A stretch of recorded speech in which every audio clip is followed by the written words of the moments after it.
जा रहे हैं कौन सी फैमिली, हेलोजन फैमिली। अब हेलोजन फैमिली की अगर मैं बात करता हूं तो जल्दी से एलिमेंट्स बोल दो।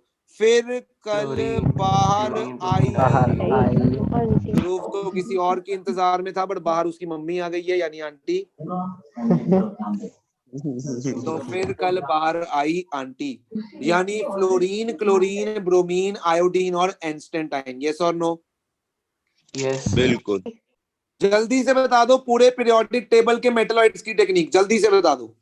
बालिका, बालिका, ऑन मेटल नीचे, गीता, ऐश्वर्या, सबट्यूशन आते। को कोई भाव नहीं देता इन चारों में से।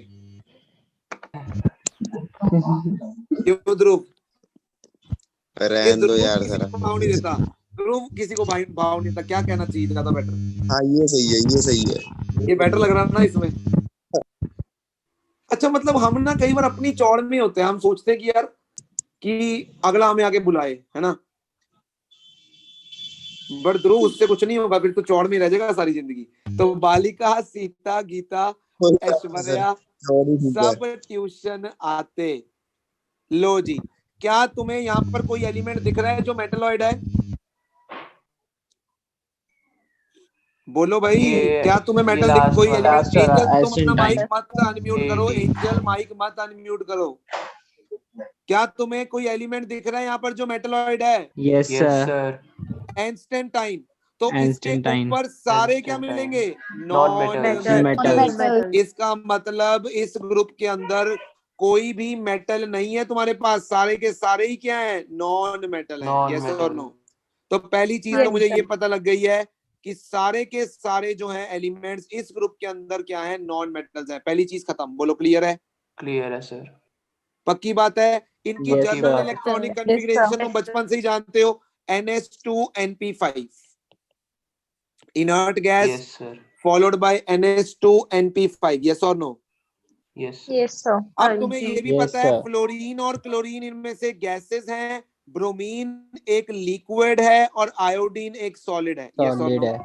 Yes sir. तो मुझे बता सकते हो पूरे पीरियोडिक टेबल के अंदर ऐसे कौन से एलिमेंट्स हैं जो लिक्विड स्टेट में पाए जाते हैं? पूरे टेबल के अंदर ऐसे केवल 6 एलिमेंट्स हैं जो लिक्विड स्टेट में पाए जाते हैं। वो कौन से हैं? ब्रोमीन, मरकरी, रुबिडियम, सीजियम और गैलियम। और कोई रह गया? फ्रेंचियम। ये 6 एलिमेंट्स हैं पूरे टेबल में जो किस स्टेट में पाए जाते हैं? लिक्विड स्टेट में। अब देखो, इनमें से 5 मेटल्स हैं और केवल एक क्या है? Non metal. यानी ब्रोमीन इकलौता ऐसा नॉन मेटल है जो किस स्टेट में पाया जाता है? लिक्विड स्टेट में पाया जाता है। बोलो, इतनी बात क्लियर हो रही है मेरी? Yes sir. Yes sir. इसका बॉइलिंग मेल्टिंग पॉइंट लगभग 25 डिग्री की रेंज में होता है। बोलो, इतनी चीज क्लियर है? Yes sir. अब सबसे पहले डिस्कस करेंगे फिजिकल प्रॉपर्टीज के बारे में। फिजिकल प्रॉपर्टीज में वही 4 चीजें पढ़नी है। कौन सी? Atomic radius, electronegativity. Very good. Atomic radius के बाद हम क्या पढ़ेंगे? Ionisation energy, enthalpy, electron affinity और इलेक्ट्रोनेगेटिविटी। बोलो, इतनी चीज क्लियर है? क्लियर है सर। Yes sir. मैंने पहले ही बोला था ग्रुप 15 के बाद there is no exception in atomic radius, यानी ग्रुप साइज में चलते हुए क्या आएगा? साइज बढ़ेगा ग्रुप में चलते हुए। फ्लोरीन सबसे छोटा, फिर क्लोरीन, फिर ब्रोमीन और फिर आयोडीन। यस और no? Yes sir. Ionization energy is inversely proportional to size, यानी क्या ऑर्डर हो जाएगा? फ्लोरीन, फिर क्लोरीन, फिर ब्रोमीन और फिर आयोडीन। यस और नो? Yes sir. अब पंगा किसमें है? तुम जानते हो पंगा किसमें है? पंगा है इलेक्ट्रॉन एफिनिटी में, जो कि मैंने तुम्हें 16 ग्रुप का समझाया था। यस और नो? तो सबसे ज्यादा क्लोरीन, क्लोरीन के बाद फ्लोरीन, फिर ब्रोमीन, फिर iodine. This is very important point. JEE 2020 में पूछा गया क्वेश्चन है, ये एग्जैक्ट ऑर्डर आया था जेई 2020 में। बताया था कल तुम्हें कि नहीं बताया था? इसका कारण बताया था सर। बताया था। याद है ना? हाँ जी सर। और इलेक्ट्रोनेगेटिविटी का सेम वही ऑर्डर रहेगा जो एटॉमिक साइज के उल्टा चलेगा, यानी फ्लोरीन सबसे ज्यादा, फिर क्लोरीन, फिर ब्रोमीन, फिर आयोडीन। अगर इनमें से किसी भी चीज में कोई भी डाउट है तो पहले डिस्कस कर लो, फिर ही हम आगे चलेंगे। No doubt sir. पक्की बात है? देख लो, यस हाँ किसी जी। को भी कोई डाउट? नहीं फिर पक्की बात है। अब हम डिस्कस करेंगे केमिकल प्रॉपर्टीज के बारे में। देखो, जो चैप्टर तुम्हें बड़ा आसान लग रहा है ना पढ़ने में, है भी आसान है, बट एनसीईआरटी से पढ़ते हैं ना जब, बिना किसी से समझे, तो औखा लगता है। मुझे नहीं कभी समझ आया था ये चैप्टर, मैंने फिर इसमें टेक्निक लगा ली थी एक अपने टाइम पे। कोई बात नहीं सर। सर कौन सी टेक्निक? मैंने सिर्फ एनसीईआरटी क्वेश्चन बस पढ़ के चला गया था कि किस्मत अच्छी हुई तो आ जाएगा इनमें से, नहीं हुई तो भी कोई नहीं। तुम मानोगे नहीं, मैं डीएनएफ में से पता क्या करके गया था? सिर्फ लेंथ एंड कॉन्ट्रैक्शन बस, और पेपर में वही आई थी। किस्मत देख रहे हो? वाह सर। ओ यार, इंपॉर्टेंट ही वही थी, पता था मुझे आनी है, दिल कह रहा था, मैंने कहा करनी यही है, और कुछ नहीं किया था मैंने। पॉलीमर में छोड़ के गया था, केमिस्ट्री एंड एवरीडे लाइफ में सर मैं छोड़ भी के गया था, इक्विलिब्रियम में कल एक डेरिवेशन करके गया था। और बायोमोलिक्यूल्स मुझे समझ ही नहीं आया कभी। ठीक है, ये चैप्टर तीनों तो मैं छोड़ के गया था। सॉलिड स्टेट डीएनएफ, आपको डर लगता था करने में, सॉलिड स्टेट से डर लगता था। सोचो मेरे नंबर कितने आए होंगे प्लस 2 में। और आप केमिस्ट्री के सही टीचर हो। कितने? मेरे नंबर आए थे 88। अभी मैं ये चैप्टर छोड़ के गया था, देख लो, वाह 5 चैप्टर तो मैं छोड़ के गया था। बट सर मुझे पता है कि मेरी बहन बच गई थी लास्ट के 2 महीने, जब मैं केमिस्ट्री पढ़ने बैठा था ना, मैं दोस्त से पढ़ता होता था अपने, और तुम मानोगे नहीं, उसके मेरे से कम नंबर थे और मेरे ज्यादा नंबर थे। फिर एक्चुअली ना, टैलेंट मेरे में हिडन टैलेंट था, मैंने कभी बस सही बात पहचाना है। नहीं उस टैलेंट को। जेई में सर, कितने पता आए थे सर? जेई में मेरे नंबर आए थे 19। वाह। कितने में से? लिखा नहीं हुआ। अच्छा, जेई जेई का पेपर कितने नंबर का होता है तेरे को पता नहीं है? रह गया नहीं भाई कभी तू। ध्यान नहीं दिया। बेइज्जती बेइज्जती करना चाहता है ये मेरी, ध्रुव रह नहीं गया, ये मेरी बेइज्जती करना चाहता है। नहीं सर मैं Without ध्यान नहीं दिया। जेई वाले सपने तो मेरे ना +1 में ही टूट गए थे। 10वीं में मेरे को बड़ा अच्छा था कि मैं जेई दूंगा, आईआईटी जाऊंगा, बट ये सारे सपने ना 11वीं में चकनाचूर हो गए थे। मैं सच्चाई देखा था चंडीगढ़ में ना, फिर बस उसके बाद सिर्फ टीचर्स ने बोला, टीचर्स ने तो क्या ही बोला, मेरे दिल ने कहा कि चलो दे देना चाहिए एक बार, तो मैंने कहा चलो दे देते हैं। इसमें भी सर मेरी बहुत कलोल हुई थी मेरे साथ, वो भी एक स्टोरी है बहुत इंटरेस्टिंग वाली, मतलब इस पेपर में मेरे साथ एक कलोल ही हो गई थी। सुनाओ सुनाओ सर। किसी और टाइम, किसी और टाइम, मतलब बड़ी ट्रेजेडी हुई है सर लाइफ में। सर ये नंबर विदाउट कोचिंग थे? यार ये नंबर है, पहले मुझे एक बात बताओ, 19 नंबर। भाई शर्म फिर होनी भी चाहिए। यार चलो ये ना तो ना बताओ ना कि ना, विदाउट कोचिंग। ये 88 नंबर जो थे ना, ये कोचिंग पे थे, पर मैं कोचिंग पे जाता बहुत कम था, या क्लास में से उठ के आ जाता था, मतलब क्लास में से बंक मार लेता था, टीचर को पता ही नहीं होता था, क्लास में से गायब हो गया। सोचो। अच्छा, इसमें फॉल्ट किसका है? मेरा है तो है, बट इसमें टीचर का भी तो फॉल्ट है 20-30%। सही बात है, वीक। अगर आज ध्रुव ना पढ़े, ठीक है, वो ध्रुव का फॉल्ट है, बट मैं उसको समझाऊं भी ना। बात तो सही है सर। सर जब मैं पढ़ाऊं ना, मैं टीचर्स के नाम नहीं लेना चाहता हूँ सर, इतनी टेंशन लेके कोई नहीं पढ़ाता था। अगले कहते थे पढ़ना है पढ़ो, नहीं पढ़ना ना पढ़ो, जो कि वो सही है, वो अपनी जगह सही है, बट अब ना सिनेरियो ही चेंज हो चुका है। मैं चलती क्लास से उठ जाता था, टीचर को पता नहीं होता था, गायब हो गया पीछे से। सोचो टैलेंट मेरा, हिडन टैलेंट। वही है ना फिर। सही है। तो यार बात ये होती है कि हर चीज का एक टाइम होता है। अगर मैंने मस्ती की तो मैंने एंड में बोर्ड में, क्योंकि मेरा मेन मोटिव बोर्ड एग्जाम था कि उसमें चलो नंबर ले आऊं, उसमें मेहनत भी की। फिर कहा मैं, तुम सोचो जिस बंदे को कुछ आता नहीं था, लास्ट 2 महीने में उसके 88 नंबर आने, तो मेरे लिए तो अचीवमेंट है भाई, ठीक है ना। मैथ्स आती थी मेरे को, बस मेरे उसमें 95 नंबर आए थे। इंग्लिश में 96 आए थे, पता नहीं कैसे, मुझे आज भी नंबर याद है +2 के अपने टिप्स पे। इंग्लिश में तो मैं शॉक्ड हो गया था, मेरे कभी 75 से ऊपर नहीं आया 100 में, बट बोर्ड में 96 was shocking for me. Sir मेरे भी 96 आया था। और फिजिक्स में तो तुम्हें पता ही है कि बंदे का हाल क्या होता है, उसमें तो अपने 75 नंबर आए थे, और जहां मैं पास होने की सोच रहा था, वहां पे 75 मार्क्स के साथ मैं खुश था कि हाँ चलो कुछ तो आया 100 में से। वीर गति हासिल। तू वीर गति को प्राप्त करवा ले मेरे को। चलो, अरे समझे नहीं आप। अब सुनो ध्यान से, हमें बॉन्ड स्ट्रेंथ के बारे में बात करनी है, बॉन्ड स्ट्रेंथ के बारे में। अब सुनना ध्यान से। मेरी आवाज सीरत को आ रही है कि नहीं? सीरत, Yes. मेरी आवाज आ रही है? यस सर आ रही है। सीरत ने बोलना छोड़ दिया, कहाँ सीरत चुप नहीं होती थी? है सीरत, ठीक हो ना? कुछ हुआ तो नहीं है? नहीं सर, ठीक हूँ बिल्कुल। जिंदगी बढ़िया चल रही है? चली जा रही है बस। चल रही है मतलब कट रही है।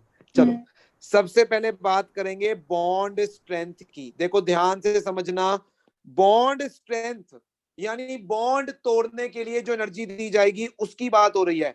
तो पहले तुम्हें चांस देता हूं, तुम्हें बॉन्ड स्ट्रेंथ कंपेयर करनी है F2Cl2 Br। ओए यार एक तो टाइम पे आ गया ना, ये धोखा देता है।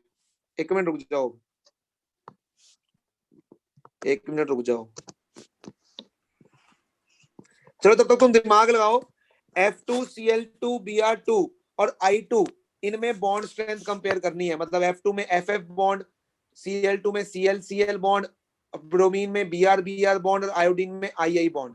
तुमने बताना है सबसे बॉन्ड मजबूत किस में है और सबसे कमजोर किस में है, यानी तुमने ऑर्डर बताना है। तो तुम्हें बॉन्ड स्ट्रेंथ F2 में सबसे हाथ खड़े करके बताना है Yuvanshu. There is a way to answer the questions. F2Cl2Br2 एक सेकेंड और I2। जल्दी से दिमाग लगा लो और मैं चाहता हूं सब दिमाग लगाएं। जिसका जैसा दिमाग चल रहा है, जो दिमाग में आ रहा है उसी को सोचो और दिमाग लगाओ कि इनका बॉन्ड स्ट्रेंथ का ऑर्डर क्या होना चाहिए। F2Br2Cl2, F2Cl2Br2 और I2। पहले मैं चारू से पूछूंगा कि चारू का दिल क्या कहता है। सर एक मिनट, तू चारू नहीं है। Bond strength down the group increase होगी। इंक्रीज होगी चारू, एक बार सोचो जो तुम बोल रहे हो उसको सोचो। क्या मैं कहूंगा कि यार जितना छोटी लकड़ी होगी उतना तोड़ना आसान होगा चारू? यस और नो? हाँ जी। हाँ जी भाविका, तुम क्या कहना चाहते हो? डाउन द ग्रुप क्या होना चाहिए? सर Cl2I डिक्रीज होगी और F की सबसे कम होगी। अच्छा ऐसा कुछ भी होगा? सिद्धार्थ क्या कहता है दिल? सर इसमें तो मतलब F की ज्यादा होगी, उससे कम जाती जाएगी। मतलब सबसे सिंपल सी कम बात बॉन्ड है स्ट्रेंथ सिद्धार्थ, होगी देख तू I की। बिल्कुल सही बोल रहा है। तूने सोचा कि F का साइज छोटा है, इफेक्टिव ओवरलैपिंग होगी। ठीक नहीं है मैं सर बॉन्ड इलेक्ट्रोनेगेटिविटी सोचा था मैंने इसमें तो। इलेक्ट्रोनेगेटिविटी यहाँ पे होनी है बिकॉज दोनों एलिमेंट ध्रुव मैं बोल लूं, इलेक्ट्रोनेगेटिविटी वहां पर देखी जाती है जब डिफरेंट एलिमेंट्स हो, दोनों सेम है। तो हम सोचेंगे फ्लोरीन का साइज छोटा है, इफेक्टिव ओवरलैपिंग होगी, इफेक्टिव ओवरलैपिंग से बॉन्ड मजबूत बनेगा, यानी सबसे बॉन्ड मजबूत होगा F2 का, फिर Cl2 का। अब लंबा होता जा रहा है बॉन्ड, लंबा होता जा रहा है तो कमजोर होता जा रहा है। तो F2 फिर Cl2 फिर Br2 और फिर I2। हमारी सोच गलत है, this is not the correct answer. यहां पर इंपॉर्टेंट चीज समझने वाली है, वो ध्यान से समझना। फ्लोरीन की होनी चाहिए थी हमारे कॉन्सेप्ट के अकॉर्डिंग, हम सही सोच रहे थे, बट फ्लोरीन ना साइज में छोटा है। उसके कारण की वजह से क्या हो रहा है, फ्लोरीन के पास ये जो लोन पेयर बचे हुए हैं ना, दोनों के पास 3-3 लोन पेयर, यहां पर क्या हो जाएगी? Electron electron repulsion. क्या हो जाएगी यहां पर? Electron electron repulsion. और इलेक्ट्रॉन इलेक्ट्रॉन रिपल्शन के कारण दोनों फ्लोरीन एक दूसरे से दूर जाएंगे, यानी बॉन्ड क्या हो जाएगा? लंबा हो जाएगा। और बॉन्ड क्या हो जाएगा? कमजोर हो जाएगा। यस और नो? सर फिर स्मॉल साइज में तो इफेक्टिव ओवरलैपिंग भी होती है। बताता हूँ ना सिद्धार्थ, अभी आने तो दे मेरे को। अब मैं तुम्हें बताता हूँ कि क्लोरीन की सबसे ज्यादा होगी पहली चीज। ठीक है, अब फ्लोरीन कहां पे जाएगा? तो फ्लोरीन लास्ट में नहीं जाता भाविका, वो ब्रोमीन के बाद आता है। ये इसका करेक्ट ऑर्डर है जो एग्जाम में पूछा जाएगा, जो कि इंपॉर्टेंट है। मैं सिद्धार्थ तेरे पॉइंट पे आता हूँ, मुझे 2 मिनट का टाइम दे। पहले तो ये समझ आ रहा है? Yes sir. हाँ जी। अब इसी चीज को अगर मैं बात करता हूं इन group 16, OO bond, SS bond, ठीक है, नीचे आ जाऊंगा उस selenium selenium bond, tellurium tellurium bond और पोलोनियम पोलोनियम बॉन्ड। बताओ सबसे मजबूत बॉन्ड कौन सा है? सल्फर का। Again the same concept, sulphur. बिल्कुल सेम कॉन्सेप्ट। हम सोच रहे हैं ऑक्सीजन का, बट अगेन वही गेम हो जाएगी कि ऑक्सीजन का साइज छोटा है और लोन पेयर रिपल्शन के कारण दोनों दूर जाएंगे, बॉन्ड लंबा हो जाएगा और जल्दी टूट जाएगा। यस और नो?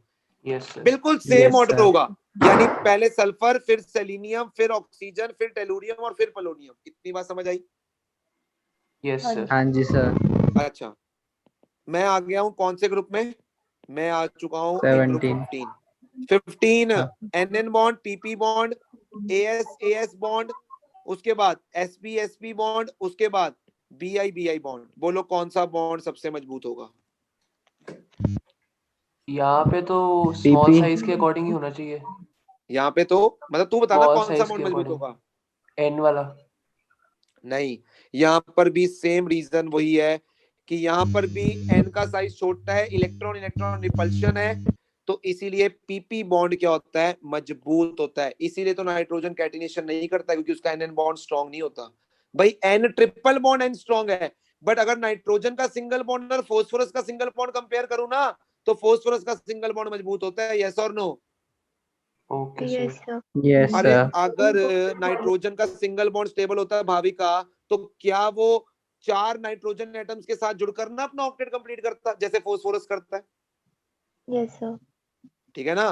तो वो भी यहाँ पर है। भी क्या होगा? PP होएगा, बट यहाँ पर NN दूसरे नंबर पे आ जाएगा, जो कि 16 और 17 से थोड़ा अलग है। यस और no? Yes, sir. Yes sir. और फिर वही ऑर्डर चलेगा जो चलता आ रहा है। अब अगर मैं यहाँ पे आ जाऊं, फाइनली मैं यहाँ पे आ जाऊं, कहे शिवजी सुनो पार्वती, अब यहाँ पर सोचो क्या कार्बन order कार्बन के सबसे ज्यादा। एग्जैक्टली क्योंकि यहाँ पर अटोमिक, मैं पीरियड में पीछे आ रहा हूँ ना, तो साइज भी तो बढ़ता जा रहा है। यहाँ पर रिपल्शन का कोई सिग्निफिकेंट रोल नहीं है, तो यहाँ पर वो आंसर होगा जो हम फ्लोरीन वाले ग्रुप के लिए सोच रहे थे, यानी कार्बन कार्बन सबसे मजबूत, फिर सिलिकॉन सिलिकॉन, फिर जर्मेनियम, फिर ये। यानी ये पंगे कहाँ पड़ते हैं? ग्रुप नंबर 15, 16, 17 में। 16 और 17 में सेम पंगा है, और 15वें ग्रुप का जो पंगा है वो मतलब नाइट्रोजन की कम तो हुई है बॉन्ड स्ट्रेंथ, बट फोस्फोरस से कम हुई है, बाकियों से ज्यादा है। बट यहाँ पर फ्लोरीन की तीसरे नंबर पे चले गई है। वेरी इंपॉर्टेंट चीज, जिंदगी भर ना भूलना इस चीज को, जिंदगी भर मत भूलना। बोलो सर क्लियर है? जो सेलेनियम वाली जो ग्रुप था, ऑक्सीजन ग्रुप था, जिसमें एक हाँ। मिनट दिखाना वो स्क्रीन पे, ये लो। उसमें क्या था? उसमें पहले सबसे ज्यादा सल्फर का स्ट्रॉन्ग था बॉन्ड, उससे फिर कम सेलेनियम सेलेनियम, का, फिर फिर ऑक्सीजन, ऑक्सीजन, फिर फिर टेलुरियम। पोलोनियम, फिर टेलुरियम। टेलुरियम और पोलोनियम लास्ट में। ठीक है सर। बोलो इतनी बात समझ आ रही है? हाँ जी सर। यस बोलो सर। क्लियर है सबको? हाँ जी। क्लियर है सर। चलो कल मिलेंगे, और मैं बता रहा हूँ कल और मजा आने वाला है। मैं कह रहा हूँ कल की क्लास मिस मत करना, 1.5 घंटे की क्लास रखेंगे और ग्रुप 17 निपटा डालेंगे। क्या ग्रुप 17 अभी तक कुछ मुश्किल लग रहा है? दिल से बताओ। अभी तो नहीं सर। नहीं सर। सिर्फ एक रिक्वेस्ट है, एक 16वां ग्रुप पूरा पढ़ के आना एनसीईआरटी में से, और मेरे नोट्स को रिवाइज करके आना, और 17वां जितना मैंने करवाया उतना रिवाइज करके आना। इतना कर सकते हो मेरे लिए? कर यस लेंगे सर। सर। अगली क्लास कब है सर? कल होगी, सुबह के शाम को ही? शाम को। ओके। कल ओके, खत्म चैप्टर? कल खत्म नहीं, परसों खत्म। सर हाँ जी। जो सब्जेक्टिव वाली टेस्ट सीरीज है वो हाँ रिवाइज सीरत, सिलेबस के बेसिस पे होएगी? वो किसके बेसिस पे होगी सीरत? रिवाइज्ड सिलेबस के बेसिस पे होएगी? हाँ वो रिवाइज सिलेबस के, strictly according to revise syllabus. Sir ठीक और है, वो एक बार वीडियोस वाली प्रॉब्लम मेरी सॉल्व कर दो। हाँ वो मैं कर देता हूँ, लाइट आएगी तो मैं तेरे को कॉल करता हूँ। ठीक है sir. Okay, good night sir. Good night जी।